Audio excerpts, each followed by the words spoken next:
निळा देवमासा हा पृथ्वीवरील सर्वात मोठा प्राणी आहे आणि तो समुद्र आणि जमिनीवरील इतर प्राण्यांच्या तुलनेत आकाराने मोठा आहे। निळे देवमासे माशांच्या श्रेणीमध्ये मानले जात नाहीत। ते सर्वात मोठे जलचर सस्तन प्राणी आहेत कारण ते संतती उत्पन्न करतात। निळा देवमासा हा जगातील सर्वात मोठा प्राणी मानला जातो, ज्याची लांबी 100 फूट आहे आणि 200 टन वजनाचा असतो। निळे देवमासे बॅलेन व्हेल कुटुंबातील आहेत। निळे देवमासे विशाल आकारासाठी, भव्य सौंदर्यासाठी आणि त्यांनी निर्माण केलेल्या अनोख्या आवाजासाठी ओळखले जातात, जे प्राणी साम्राज्यातील सर्वात मोठा आवाज आहे। हे मांसाहारी आहेत। निळ्या देवमाशांचा स्वभाव आणि वागणूक देखील आक्रमणाच्या प्रकाराची नसते। ते फक्त काही लहान मासे, प्रामुख्याने क्रीड नावाचे लहान कोळंबी सारखे प्राणी खातात व काही इतर समुद्री प्राणी खातात। निळे देवमासे दररोज 4 ते 6 टन अन्न खातात।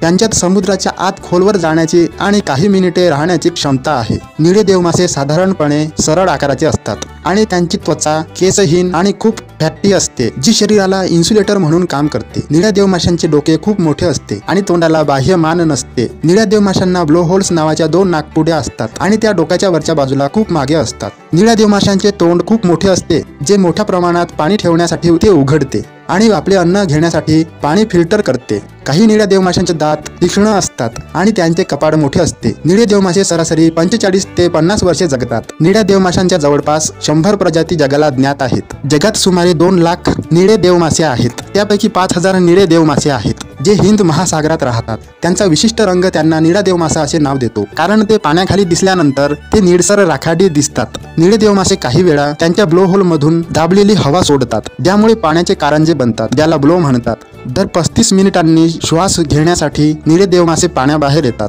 बेकायदेशीर आणि जास्त शिकार केल्यामुळे निळ्या देवमाशांची लोकसंख्या खूपच कमी झाली आहे। निळ्या देवमाशांची शिकार त्यांच्या मांस आणि तेलासाठी मुख्यतः आइसलँड आणि जपान सारख्या देशांमध्ये केली जाते, जेथे निळ्या देवमाशांची शिकार कायदेशीर आहे। निळे देवमासे आपल्या पिल्लांना जन्मानंतर 6 महिन्यांपर्यंत स्वतःचे दूध पाजते। निळ्या देवमाशांच्या संततीला वासरू म्हणतात। मादी दर 2 ते 3 वर्षांनी फक्त एका वासराला जन्म देतात। निळे देवमासे क्लिक, शिट्ट्या, ट्रिल्स सारखे ध्वनी निर्माण करते, जे त्याला नेव्हिगेट करण्यात आणि संवाद साधण्यात मदत करते। निळे देवमासे पाण्यात श्वास घेऊ शकत नाहीत। ही वस्तुस्थिती सर्वात अनपेक्षित आहे। त्यांच्या डोक्याच्या मागील बाजूस एक छिद्र आहे, ज्याद्वारे ते श्वास घेऊ शकतात। जेव्हा ते पाण्यातून बाहेर पडते आणि डुबकी मारते, तेव्हा ते त्वचेच्या छिद्रातून श्वास घेते। निळ्या देवमाशांचे हृदय गोल्फ कार्टच्या आकाराचे असते। त्यांच्या हृदयाचे ठोके 2 मैल दूरवरून ऐकू येतात। निळ्या देवमाशांना जास्त झोप येत नाही। निळे देवमासे 3 महिन्यांपर्यंत झोपल्याशिवाय राहू शकतात। त्यांचा मेंदू अर्धा जागृत असतो आणि झोपताना अर्धा झोपलेला असतो। जर तो बराच काळ झोपला तर ते बुडू शकते। निळे देवमासे आपले संपूर्ण आयुष्य पाण्यात घालवते। निळे देवमासे मानेचे कशेरूक जोडलेले असल्याने डोके फिरवू शकत नाहीत। निळे देवमासे स्वभावाने सामाजिक आहे आणि शेंगा नावाच्या गटात राहतात।